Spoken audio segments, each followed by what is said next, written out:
Penggerak. Assalamualaikum warahmatullahi wabarakatuh. Bersama saya Andi Jusmiati, CGP Angkatan 11 Kabupaten Bintan dengan unit kerja SD Negeri 001 Bintan Utara. Berikut adalah video aksi nyata diseminasi budaya positif modul 1.4. Selamat menyaksikan.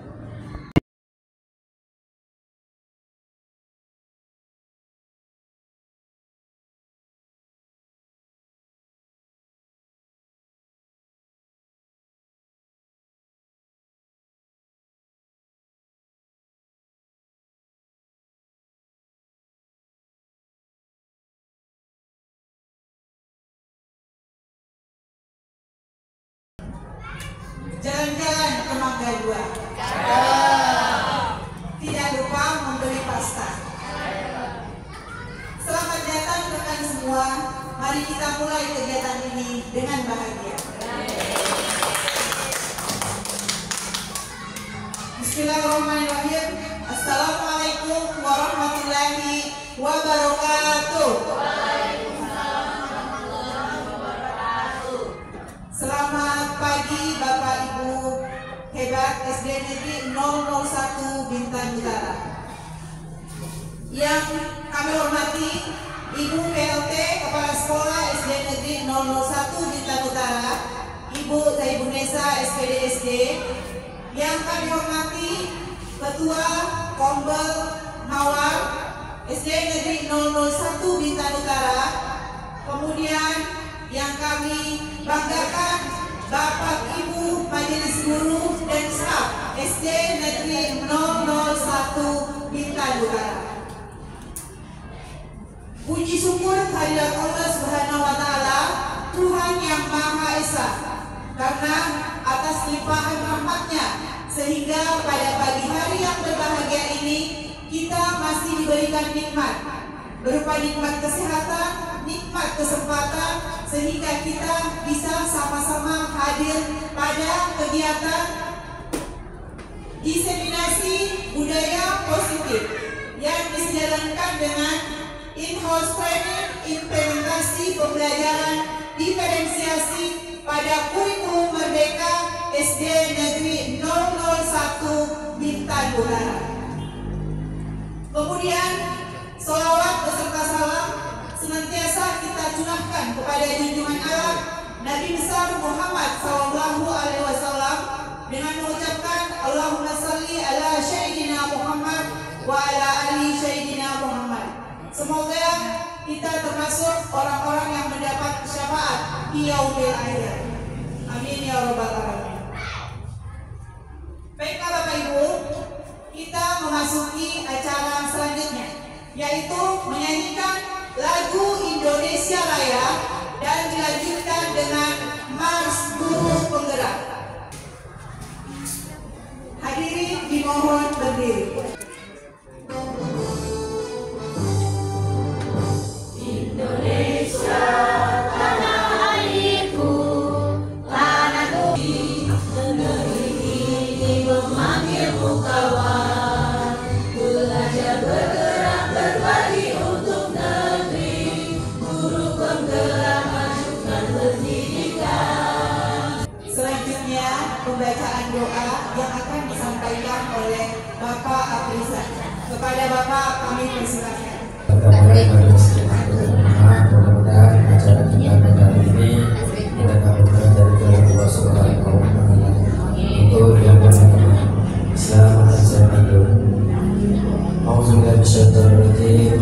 Bismillahirrahmanirrahim. Selanjutnya sambutan oleh PLT Kepala Sekolah sekaligus membuka kegiatan kita pada pagi hari.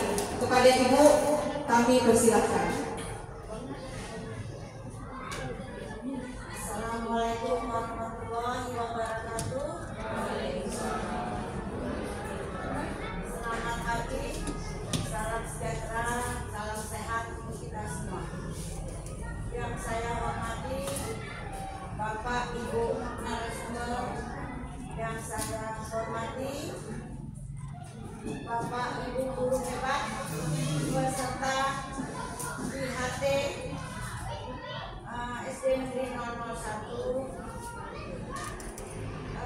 Puji syukur kehadirat Allah Subhanahu wa Ta'ala pada pagi ini kita dapat melaksanakan kegiatan diseminasi budaya positif yang disejalankan dengan kegiatan in-house training, implementasi pembelajaran diferensiasi pada kurikulum merdeka di SD Negeri 001 Blitar. Yang adapun kegiatan diseminasi ini merupakan bagian tugas dari pendidikan guru penggerak angkatan 11, yaitu Ibu Andi Kusmiati SPD dan Ibu Heni Marianti SPD. Harapan saya kepada Bapak Ibu peserta IHT ini dapat mengikuti kegiatan ini nantinya dari awal hingga akhir dengan semangat. Ya Bapak Ibu, bisa kita semangat Bapak Ibu? Iya. Semangat ya. Ya mungkin nanti di dalam ini kita tidak hanya belajar, mungkin nanti ada ice breakingnya, ya, mungkin ada coffee breaknya, ya. Jadi kita belajar bersama ya Bapak Ibu. Mudah-mudahan apa yang akan disampaikan oleh narasumber kita yang hebat-hebat ini akan berdampak positif kepada kita dan kepada pembelajaran kita kepada anak didik nantinya. Mungkin hanya itu yang dapat saya sampaikan dengan mengucap Bismillahirrahmanirrahim. Kegiatan IHT saya buka secara resmi. Assalamualaikum warahmatullahi wabarakatuh. Adapun acara selanjutnya yaitu penyampaian materi diseminasi budaya positif yang pada sesi pertama akan saya sampaikan, kemudian dilanjutkan oleh Ibu Heni Marianti. Salam guru penggerak. Oke, terima kasih. Tepuk tangan untuk kita semua. Baiklah, sebelum kita masuk kegiatan inti, kita akan ice breaking terlebih dahulu ya, supaya tidak terlalu tegang. Jadi kita buat santai ya Bapak Ibu ya. Oke, sekarang saya minta Bapak Ibu untuk berdiri ya, berpasangan, saling menghadap, berdua menghadap ke pasangan. Saya Bapak Ibu, Mutia dengan Bapak Ibu.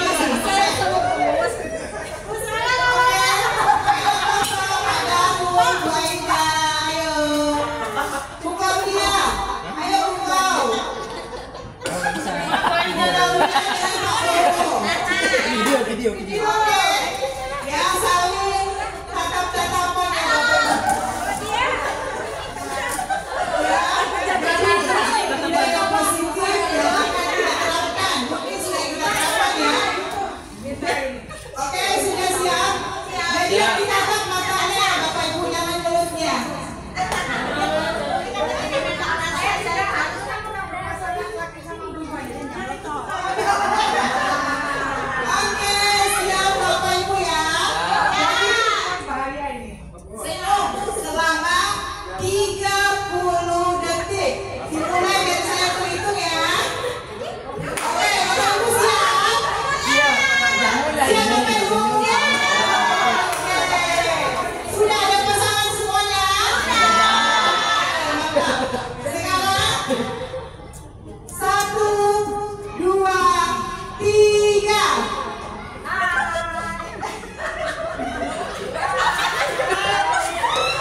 terpaksa, tetapi lama-kelamaan akan menjadi kebiasaan.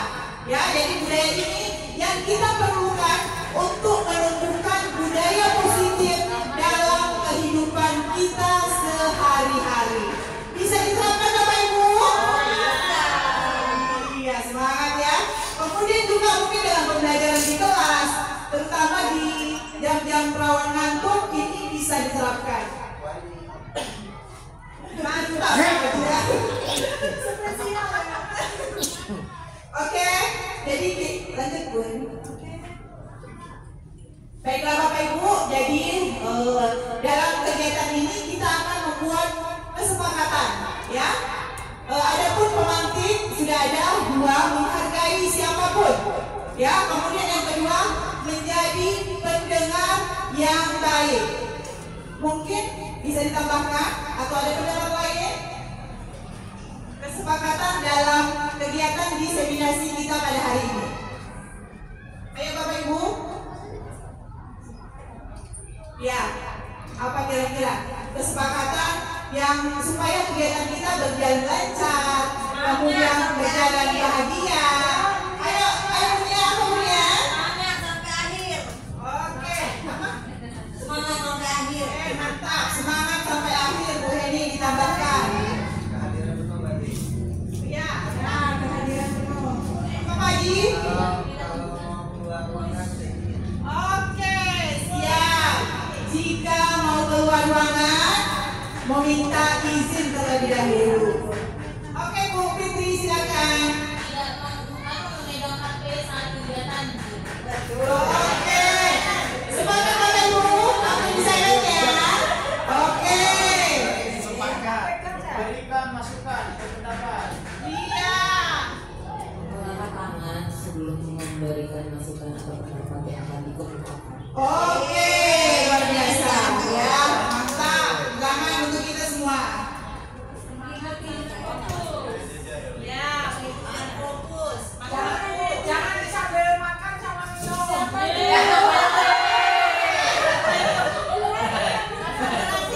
Teman Bu. Konsentrasi. Oke, siap. Jangan disambil hitung utang.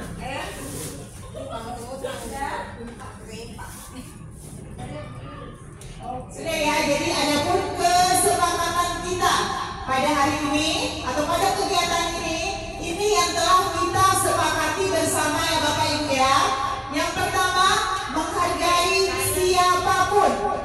Kemudian menjadi pendengar yang baik. Kemudian HP di silent. Selanjutnya, mengangkat tangan jika ingin berpendapat.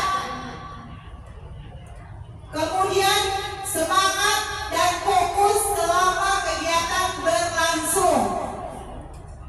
Dan yang terakhir adalah konsentrasi. Siap Bapak Ibu? Ya. Bisa dilaksanakan? Luar biasa. Tepuk tangan untuk kita semua. Bisa ditambahkan keluar masuk minta izin. Oke, boleh keluar masuk ruangan minta izin ya Bapak Ibu ya. Oke, bungkus.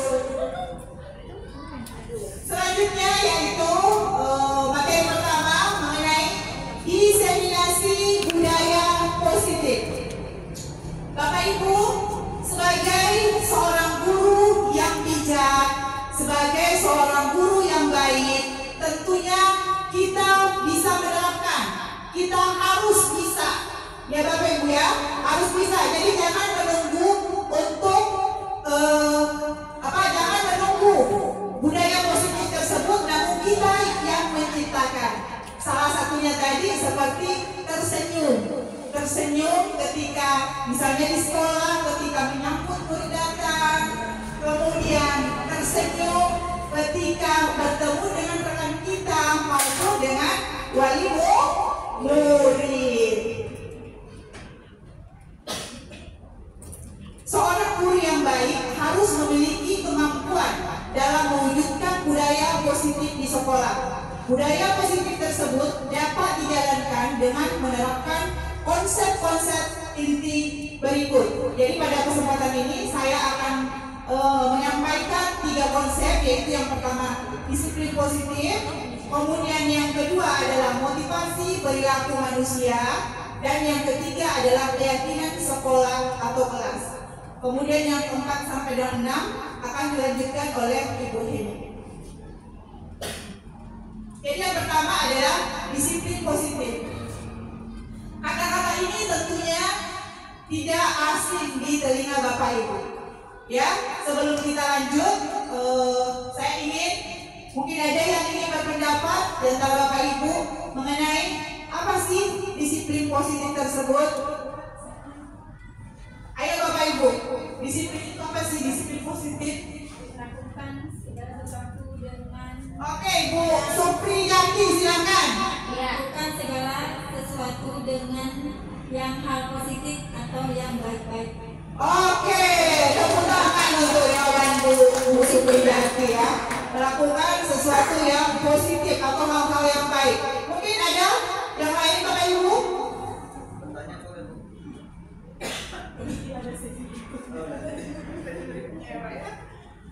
Ada lagi yang ingin berpendapat mengenai apa itu disiplin positif? Bu Meta, silakan. Menumbuh kembangkan.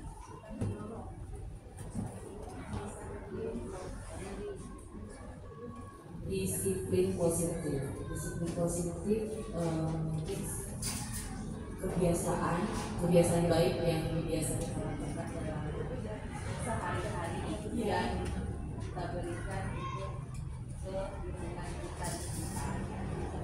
Oke, terima kasih, tepuk tangan untuk Bu Meta. Jadi seperti yang telah disampaikan, Bu Sriana, silakan Bu Sriana. Bu Sriana.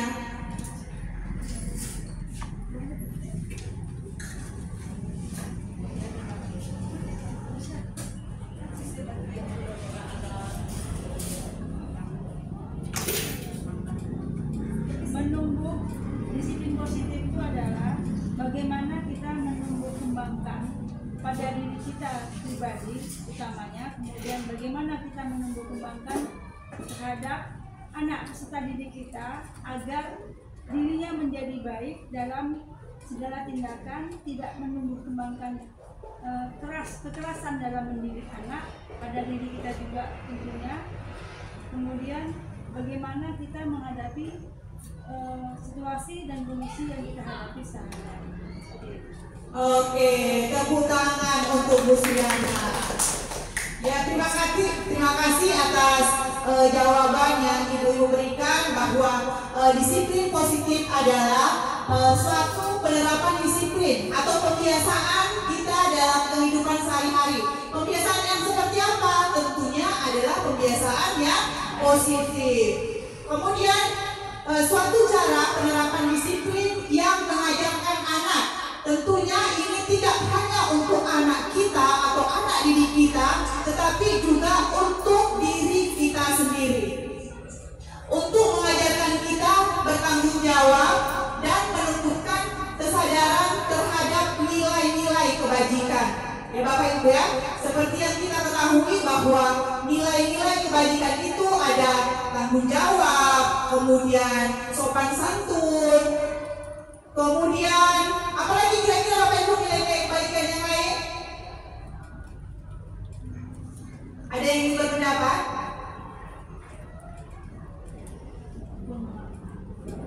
Ya, tanggung jawab, kemudian saling menyayangi, saling menghargai, ya pokoknya nilai-nilai kebajikan atau nilai-nilai yang baik. Kemudian disiplin ini lebih ke arah disiplin diri, ya, cara mendisiplinkan diri kita dengan melakukan hal-hal yang positif. Dapat bagaimana hal positif tersebut dapat mengontrol diri dalam melakukan segala tindakan. Kemudian apa tujuan dari disiplin tersebut? Ya, jika kita dalam konteks sekolah atau dengan anak murid kita dapat membuat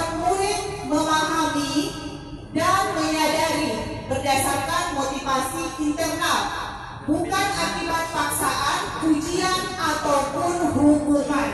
Ya, jadi Bapak Ibu, dalam penerapan disiplin positif ini tujuan kita akan timbul kesadaran dalam diri anak-anak kita ataupun dalam diri kita.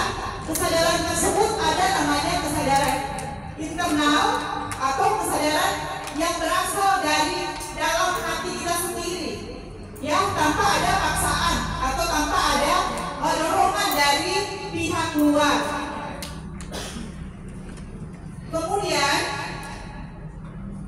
ya, nilai kebajikan ini tercantum dalam 6 dimensi profil pelajar Pancasila.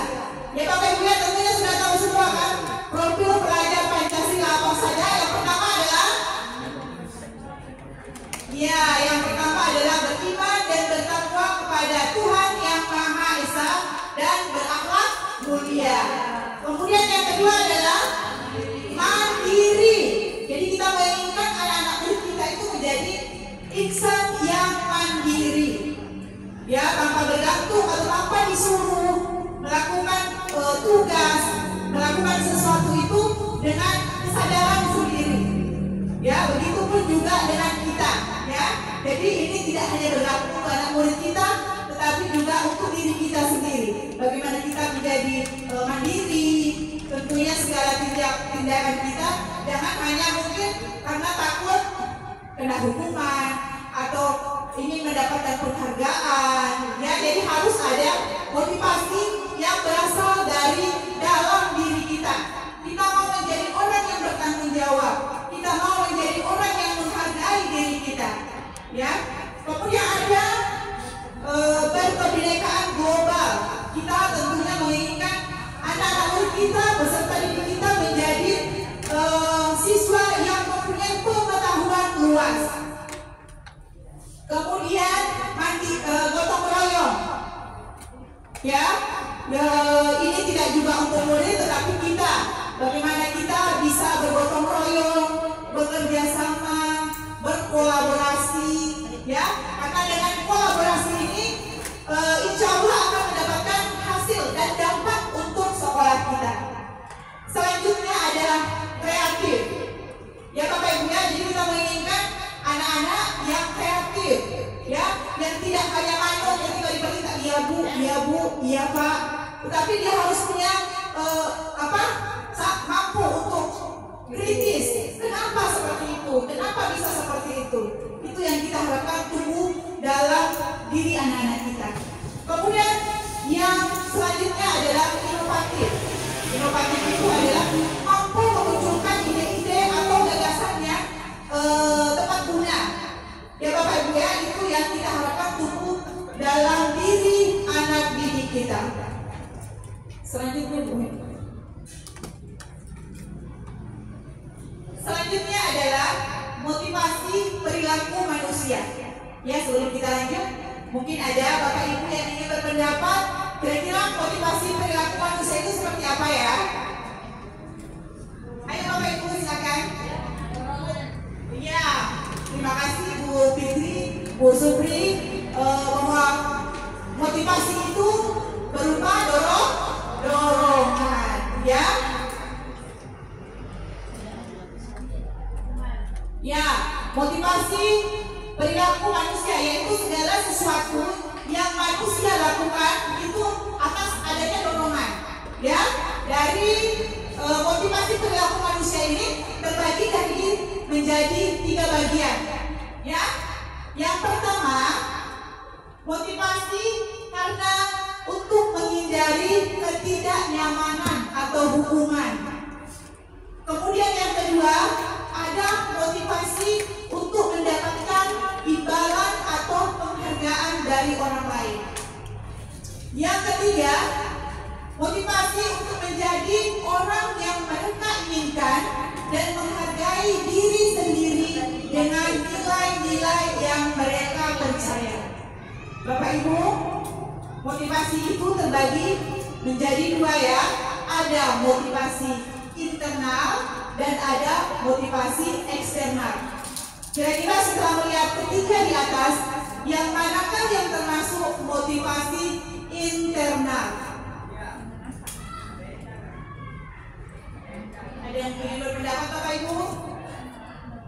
Yang internal, yang berasal dari yang oke, yang bawah benar, yang lain?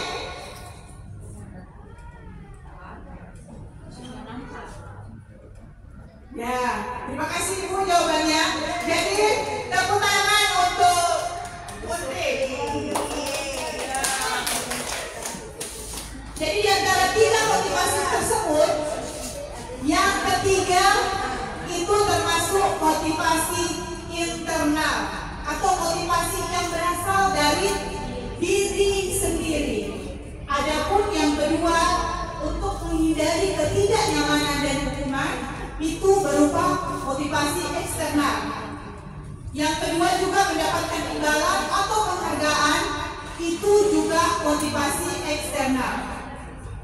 Dan kedua motivasi ini, eksternal tersebut, tidak akan bertahan lama. Ya, jadi yang bertahan lama itu yang ketiga, motivasi yang memang tumbuhnya dari dalam diri kita sendiri. Ya, seperti itu juga yang kita inginkan untuk anak murid kita. Kira-kira dia datang ke sekolah itu dengan motivasi apa? Apakah karena dia takut menghindari hukuman? Atau karena ingin mendapatkan penghargaan? Atau karena memang berasal dari dalam dirinya bahwa ini adalah tanggung jawab saya harus melakukan itu, dan itu untuk hidup saya selanjutnya. Ya, jadi kita bisa menumbuhkan motivasi tersebut dengan cara tadi yang pertama disiplin positif, kemudian ada juga yang namanya keyakinan kelas atau keyakinan sekolah. Jadi saya yakin Bapak Ibu di kelas pun sudah menerapkan keyakinan kelas, ya kan Bapak Ibu? Iya, semua sudah diterapkan. Jadi keyakinan itu adalah seperangkat nilai yang kita sepakati bersama antara guru dengan murid. Jadi keyakinan atau kesepakatan tersebut tidak datang hanya satu pihak atau hanya dari guru saja. Seperti yang kita lakukan tadi di awal, namanya kesepakatan atau keyakinan.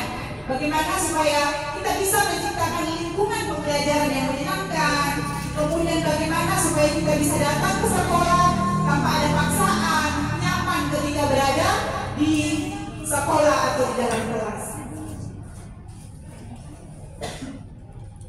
Kemudian guru berperan dalam mewujudkan terbentuknya keyakinan sekolah atau kelas dengan adanya kesepakatan antara guru dan murid. Jadi Bapak Ibu dalam membuat keyakinan kelas pun kita tidak ada langkah-langkah yang harus kita lakukan. Mungkin di sini saya akan sampaikan secara garis besarnya. Jadi dalam melakukan praktek keyakinan kelas itu, yang pertama adalah langkah yang pertama yaitu menggali peraturan-peraturan yang perlu disepakati di kelas. Jadi kita memberikan pertanyaan-pertanyaan pemantik mungkin kepada murid kita tentang peraturan apa saja sih yang bisa kita lakukan agar tercipta kondisi atau lingkungan yang nyaman untuk kita belajar. Kemudian setelah kita mendapatkan, kan biasanya banyak jawaban dari anak murid kita ya Bapak Ibu ya. Kemudian peraturan tersebut kita ubah ke dalam bentuk kalimat yang positif. Selanjutnya, langkah yang ketiga, mencarikan peraturan-peraturan yang sudah dibuat menjadi nilai-nilai kebajikan. Selanjutnya yang keempat, kegiatan pendalaman keyakinan kelas ada yang namanya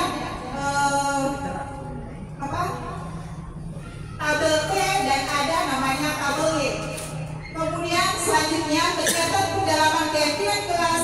Jadi kita sepakat antara guru dengan murid, kita menyepakati, kemudian juga kita bisa saling membubuhkan tanda tangan pada keyakinan kelas kita.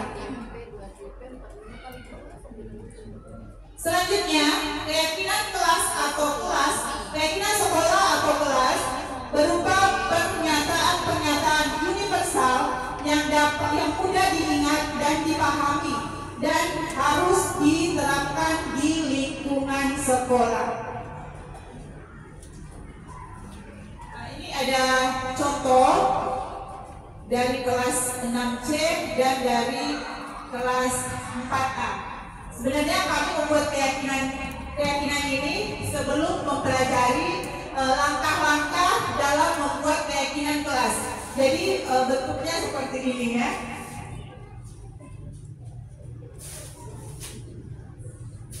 Baiklah Bapak Ibu, mungkin dari sesi saya cukup sekian. Saya ucapkan terima kasih banyak atas perhatiannya, atas kerjasamanya, atas support dari Bapak Ibu. Saya ucapkan terima kasih dan mohon maaf bila terdapat banyak kekurangan, banyak kesalahan, mohon dimaafkan. Saya akhiri, Assalamualaikum warahmatullahi wabarakatuh.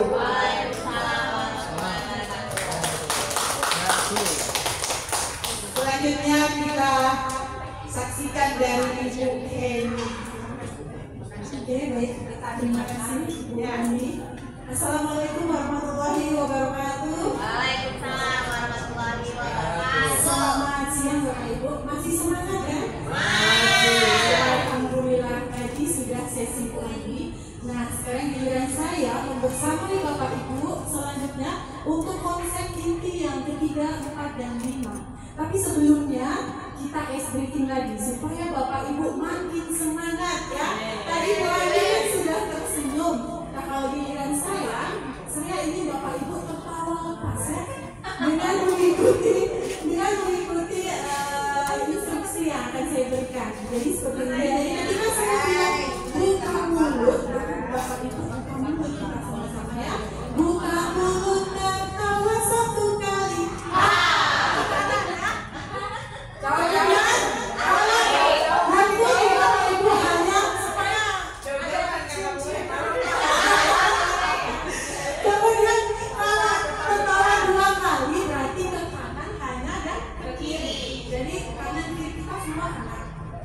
Kemudian 3 kali berarti kanan, kiri, kemudian depan ya.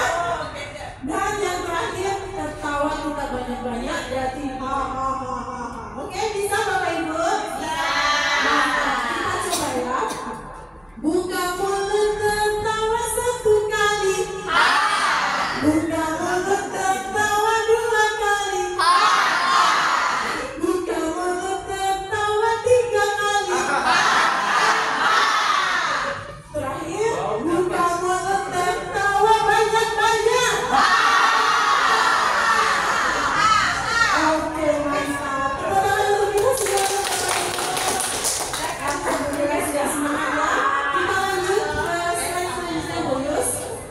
Jadi saya akan mereview dari apa yang telah disampaikan oleh Ibu Ani Jusniati mengenai bagaimana Bapak Ibu ini mewujudkan konsep inti dari budaya positif dan menerapkannya di kelas Bapak Ibu semuanya.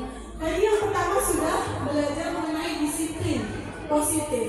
Jadi di sini disiplin positif itu bukan sebuah hukuman ya Bapak Ibu, melainkan kondisi kita untuk supaya anak-anak tersebut bisa teratur, bisa menerapkan nilai-nilai kebajikan yang bisa memotivasi mereka yang berasal dari dalam diri mereka sendiri, bukan karena paksaan, bukan karena mendapatkan penghargaan ya, melainkan karena mereka meyakini nilai-nilai kebajikan tadi yang tertuang dalam 6 dimensi profil pelajar Pancasila. Dan bagaimana mewujudkan nilai kebajikan itu, kita bisa menyusunnya dengan keyakinan kelas atau sekolah.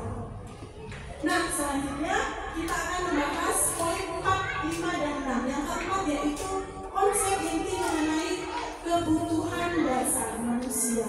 Nah, Bapak Ibu semuanya, saya ingin bertanya, sebagai manusia, Bapak Ibu butuh apa sih? Butuh apa? Duit.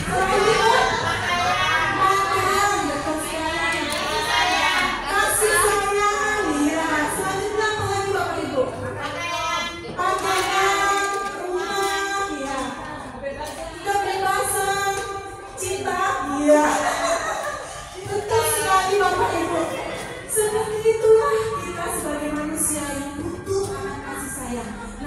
anak didik kita juga sama seperti itu. Misalkan bapak ibu di rumah nih lagi ngobrol-ngobrolan sama suami, otomatis lagi perhatikan, ya kan? Ya ada kasih sayang, ya kan? Cemberut nggak? Cemberut nggak? Nah, begitu juga anak murid kita di kelas. Jadi mereka juga punya kebutuhan dasar. Sehingga kalau itu tidak terpenuhi, maka mereka juga akan melakukan perbuatan yang salah.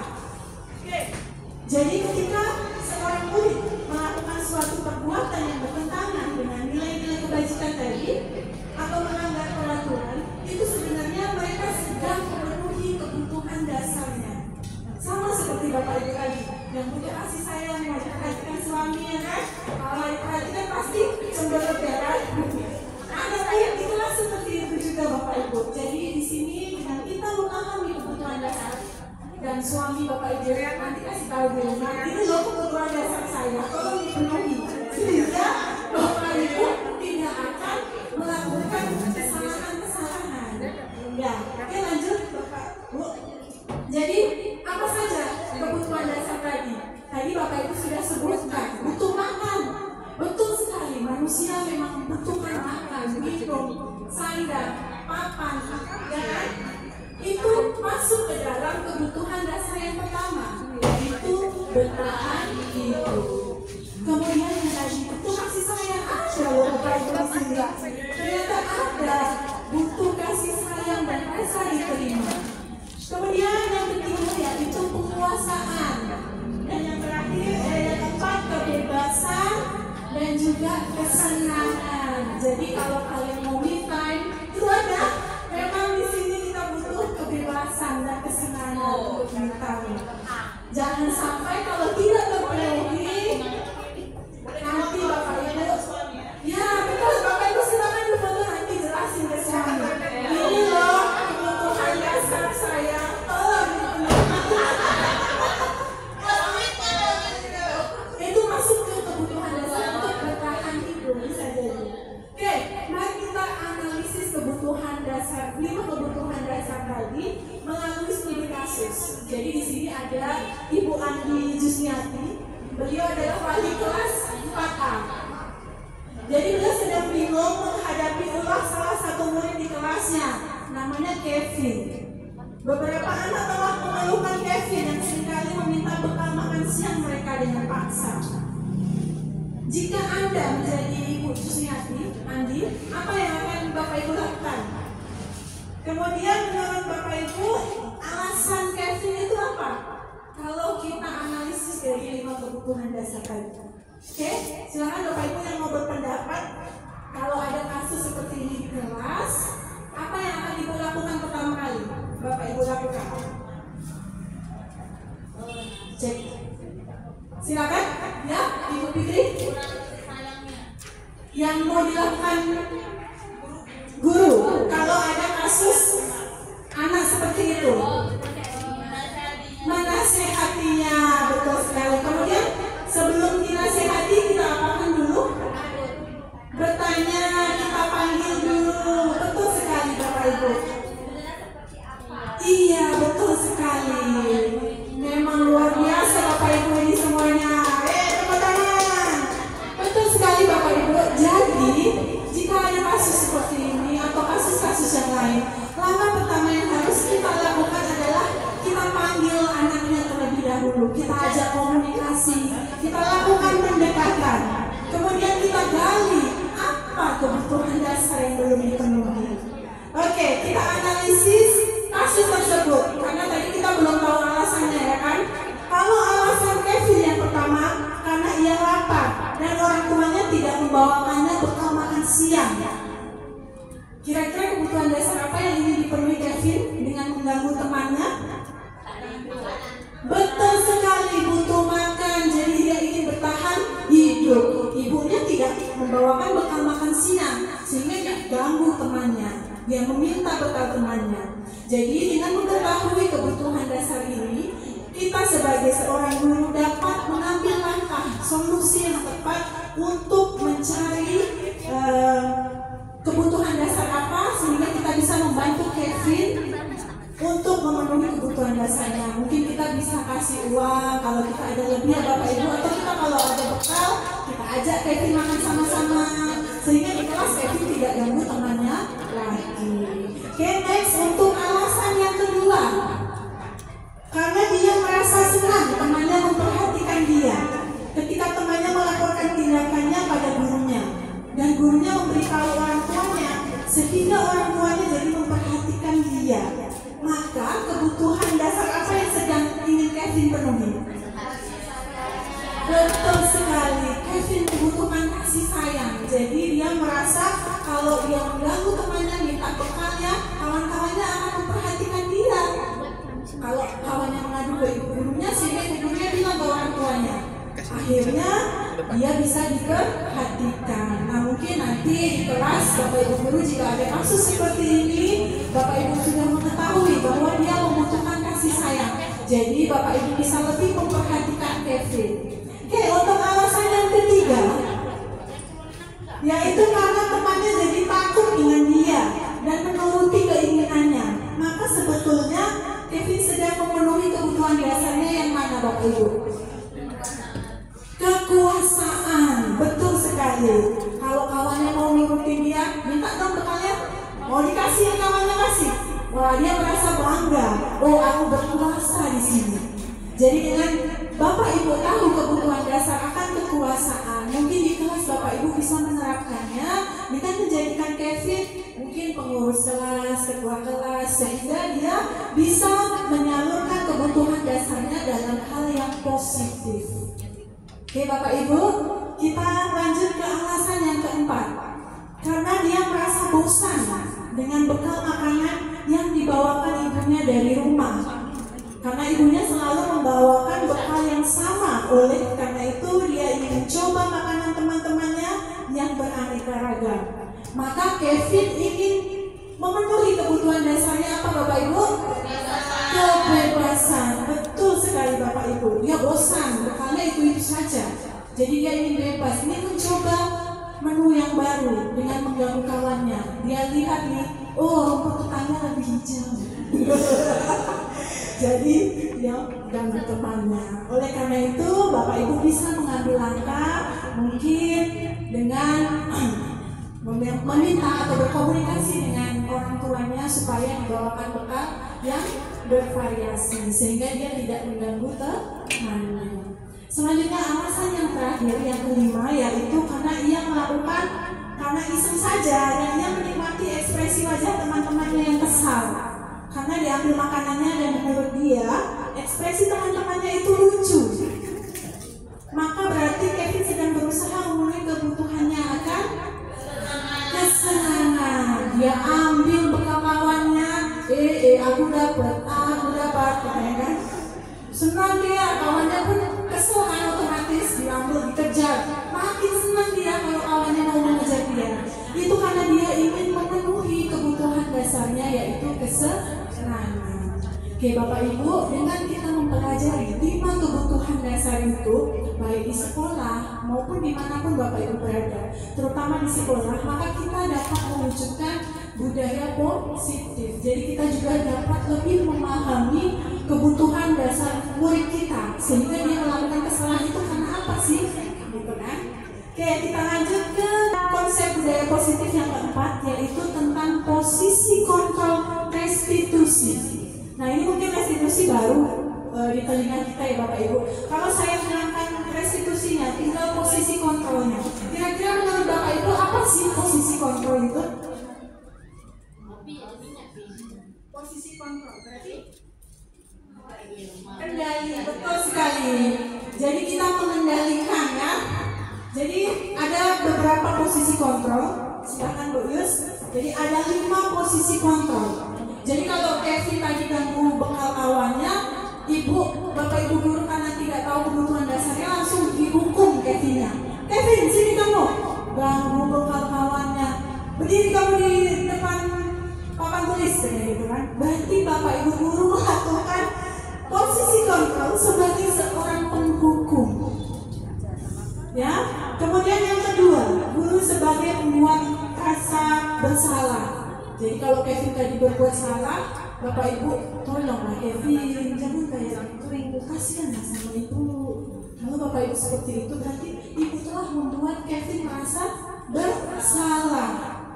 Kemudian yang ketiga, sebagai teman, bahasanya lebih halus, lebih kayak kawan.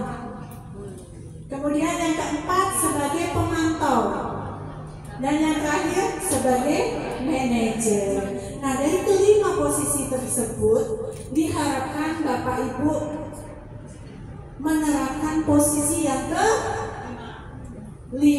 Betul sekali. Jadi 1, 2, 3, 4 itu tidak dianjurkan, karena Bapak Ibu akan menumbuhkan motivasi secara ekstrinsik ya Bapak Ibu. Nah, kalau motivasi ekstrinsik seperti yang dijelaskan Bu Yus tadi, itu tidak akan bertahan lama. Kita melakukan kebaikan karena ingin diakui, ingin dapat pujian, ingin dapat penghargaan.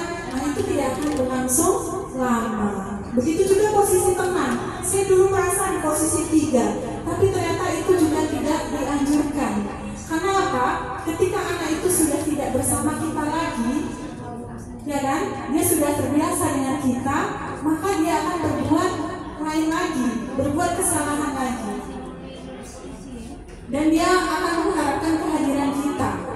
Padahal misalkan anak itu sudah SMP atau ke jenjang selanjutnya. Nah, kalau kita berada di posisi teman, itu dapat menumbuhkan motivasi ekstrinsik. Oke, next Bu Yus. Jadi ini ada tabel 5 posisi kontrol ya Bapak Ibu. Jadi ketika kita sebagai penghukum, maka kita akan menghardik dia, kita tunjuk-tunjuk dia, kita sakiti dia, kita sindir dia. Apa ini? Kita tunjuk. Kamu yang anak yang tidak tahu diuntung. Itu kita melakukan posisi sebagai penghukum.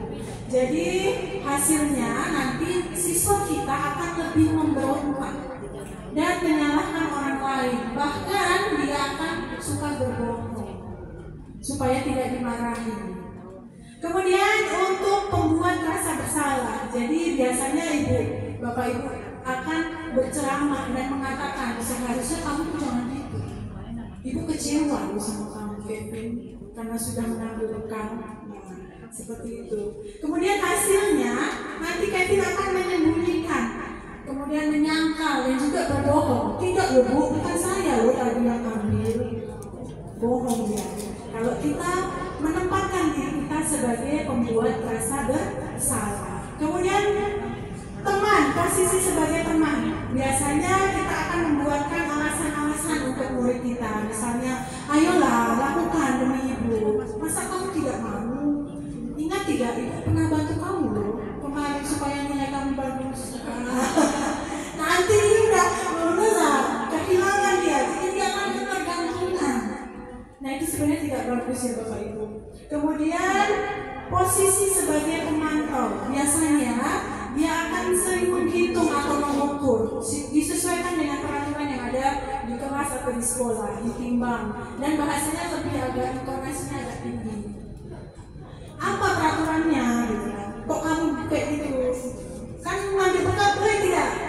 Boleh. Kemudian hasilnya dia akan menyesuaikan diri bila diawasi. Kalau tidak diawasi ya dia lakukan lagi. Bebas, tak ada ibu katanya. Nah itu. Selanjutnya inilah yang diharapkan dari kelima posisi, yaitu sebagai manajer. Biasanya kita akan mengajukan pertanyaan-pertanyaan, kemudian menanyakan apa sih yang diyakini kok kamu melakukan seperti itu, dan kita akan mengajak dia untuk memperbaiki masalah itu, dan dengan memberikan penguatan secara pribadi. Oke, next Ibu Andi. Nah ini Bapak Ibu, posisi kontrol diantaranya tadi, dan yang diharapkan yaitu sebagai seorang manajer. Next, kenapa harus manajer? Karena dalam posisi manajer, guru dapat berbuat sesuatu bersama murid-murid, mempersilahkan murid untuk bertanggung jawab dan mendukung mereka agar dapat menemukan solusi. Kalau kita sudah buat keyakinan, kita bisa menimbulkan motivasi intrinsik dalam diri mereka, maka mereka akan bisa menemukan solusi apa yang dia yakini, sehingga dia bisa memperbaiki kesalahannya sendiri. Next, selain itu pada posisi manajer itu mengacu pada restitusi yang dapat menjadikan murid sebagai manajer bagi dirinya sendiri, sehingga dapat tercipta identitas positif pada murid. Oke, bagaimana kita menerapkan posisi manajer tadi, yaitu melalui segitiga restitusi. Bapak Ibu, sebelum saya mengikuti kegiatan guru penggerak ini, saya tidak tahu apa itu segitiga restitusi. Kayaknya itu asing di telinga saya, ya kan? Bapak Ibu tentu seperti itu juga kan? Karena kita waktu kuliah, kita tidak ada belajar istilah ini. Kita hanya tahu tadi kalau ada anak berbuat salah kita panggil, kita ajak komunikasi, gitu kan? Nah ternyata apa yang telah Bapak Ibu lakukan itu termasuk dalam proses melakukan segitiga restitusi. Jadi tahapan dalam melakukan segitiga restitusi itu ada 3. Yang pertama yaitu kita menstabilkan identitas. Ada anak berantem, jangan langsung kita, kamu salah, makin dia emosi. Kita stabilkan dulu emosi anak tersebut ya Bapak Ibu, dengan mengajak dialog. Misalkan setiap orang pasti pernah melakukan kesalahan loh nak, kamu bukan satu-satunya yang pernah melakukan hal itu, jadi manusiawi. Sehingga kita dapat mengganti identitas anak yang berbuat salah tadi menjadi identitas gagalnya, menjadi identitas yang lebih sukses. Selanjutnya untuk posisi yang kedua yaitu kita lakukan proses validasi kebutuhan. Tadi kita sudah tahu 5 kebutuhan dasar. Kemudian di sini kita akan gali kebutuhan dasar apa sih yang ingin dipenuhi anak tersebut sehingga dia melakukan kesalahan. Mungkin kita bisa membuka pertanyaan itu dengan kamu tentu punya alasan mengapa melakukan hal itu. Adakah cara yang lebih efektif untuk mendapatkan apa yang kamu butuhkan? Nah, seperti itu Bapak Ibu. Kita validasi tindakan yang salah supaya anak tersebut bisa memahami kesalahannya. Kemudian proses yang terakhir yaitu kita lakukan dengan menanyakan keyakinan. Dalam menanyakan keyakinan kita bisa bertanya nilai-nilai apa yang telah kamu sepakati. Misalkan di kelas kita sudah membuat keyakinan kelas, ya kan? Ada beberapa nilai kebajikan yang sudah dibuat untuk menjadi keyakinan kelas. Misalkan disiplin, tanggung jawab. Nah, kesalahan yang dia buat itu sesuai tidak dengan keyakinan yang disepakati di kelasnya. Di tahap menanyakan keyakinan inilah Bapak Ibu melakukan proses yang terakhir. Kemudian kamu ingin menjadi orang seperti apa selanjutnya? Yuk mari kita cari solusinya sama-sama. Seperti itu. Nah berikutnya Bapak Ibu, ini ada penerapan segitiga restitusi yang telah saya lakukan di kelas.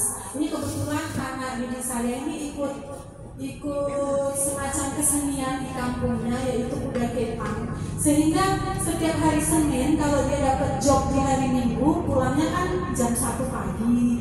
Dia nanti bangunnya kesiangan, jadi tidak sekolah, bahkan terlambat kadang. Nah, itu dari situ saya menerapkan segitiga restitusi. Saya praktekkan supaya dia bisa mencari solusinya. Silakan Bu Yus.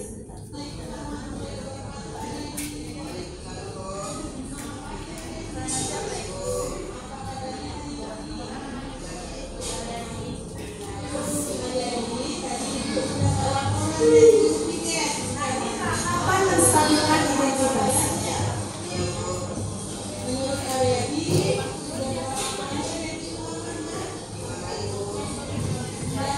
pantasan anak-anak itu ada dilupatin itu loh. Bahwa pantasan dia anak-anak itu ada dilupatin sama dia. Bukannya ikut kuda kepang dia.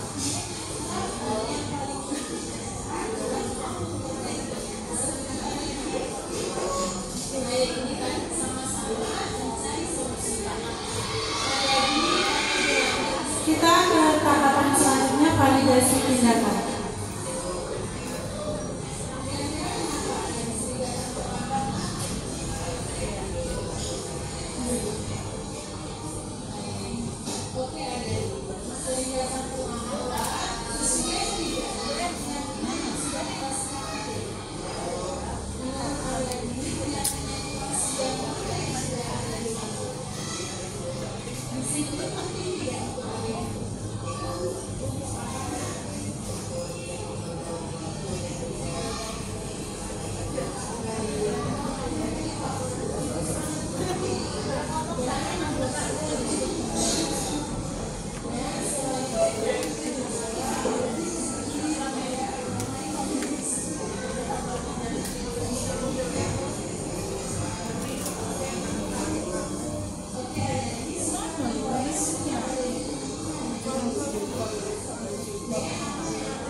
selesai Bapak Ibu. Nah itu Bapak Ibu, dan alhamdulillah dengan menerapkan ketiga proses dalam segitiga restitusi tersebut, anak tersebut dapat memperbaiki kesalahannya meskipun tidak langsung, pelan-pelan dan bertahap, tapi yang penting dia punya motivasi intrinsik, punya keyakinan untuk berbuat kebaikan.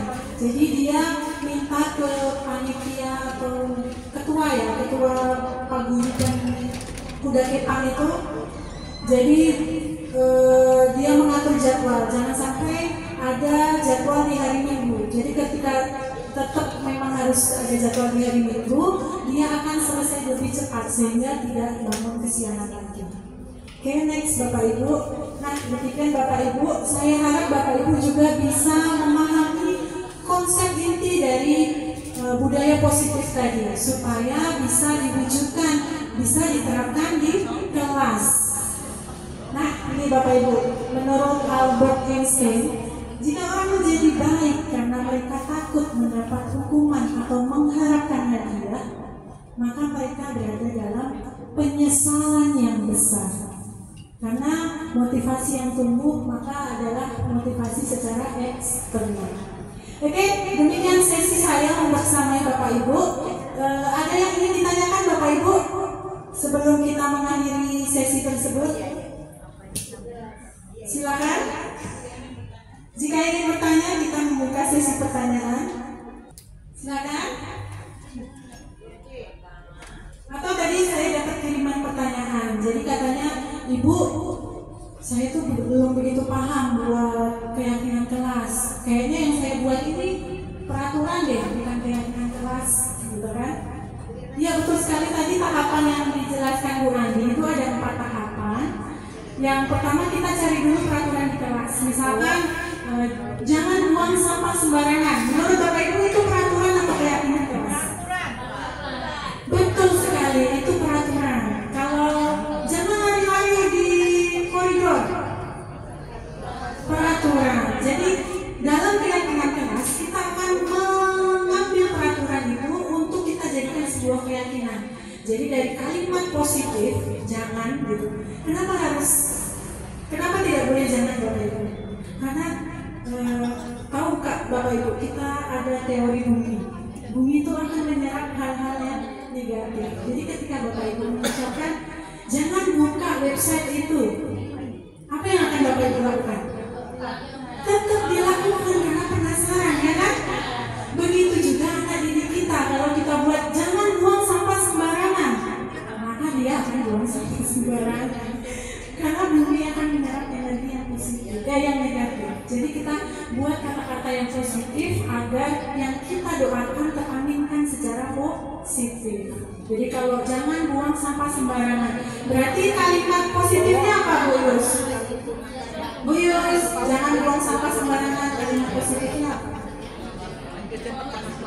Betul sekali, buanglah sampah pada tempatnya. Nah, Bapak Ibu, nanti setelah kita ubah peraturan itu tadi menjadi kalimat positif, maka kita bisa buat tabel T dan tabel Y-nya. Mungkin itu asing juga, saya pun baru tahu itu. Baru tahu setelah mengikuti pendidikan guru penggerak ini. Makanya ya Bapak Ibu, kita ikut guru penggerak supaya makin menambah wawasan kita dan semangat kita untuk menuntun murid. Tadinya awalnya kalau Bapak Ibu tidak menerapkan filosofi KHD yang menuntun murid, kita akan menjadi guru yang tidak sabar. Jadi ketika anak melakukan kesalahan, kita marahin dia, kita hadik, kita tunjuk-tunjuk dia, karena kita tidak memahami secara benar bagaimana filosofi itu harus diterapkan. Oke, kalau bingung untuk membuat kata-kata positif, mungkin kami bisa membantu. Nanti Bapak Ibu silakan. Jadi di tahun ajaran baru Bapak Ibu bisa membuat keyakinan kelas menjadi lebih baik dan lebih betul, supaya apa yang diyakini di kelas itu bisa dilaksanakan dengan baik. Karena kadang kalau peraturan hanya dari satu sisi ya, berarti kalau peraturan kan yang membuat peraturan yang menyusun kata-katanya. Itu ada potensi pelaku atau pelaksana peraturan itu akan melanggarnya. Orang dia yang buat peraturan, ya kamu yang disuruh, gitu kan pasti. Itu karena peraturan Bapak Ibu.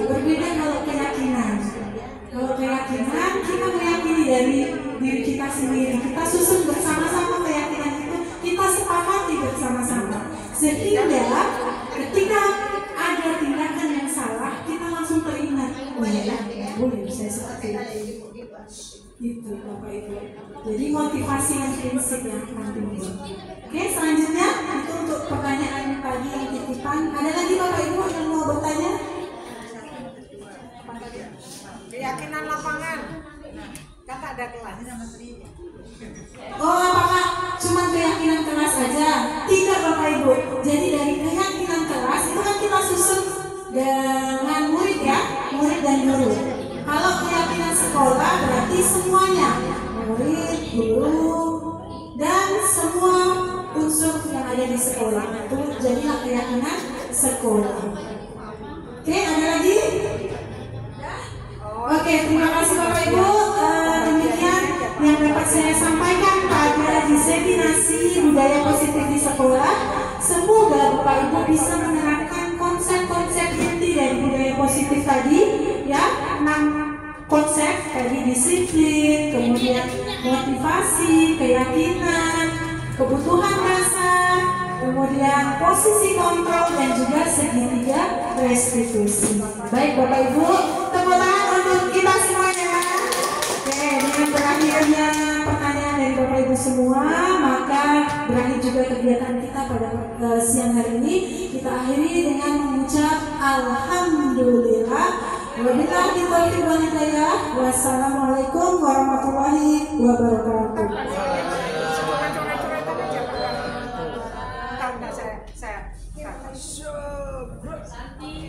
Terima kasih Bapak Ibu atas kerjasamanya. Belum Pak, nanti jam 3 Pak. Belum ya? Nanti jam 3 Pak. Pak Jadi sesi penutup ya.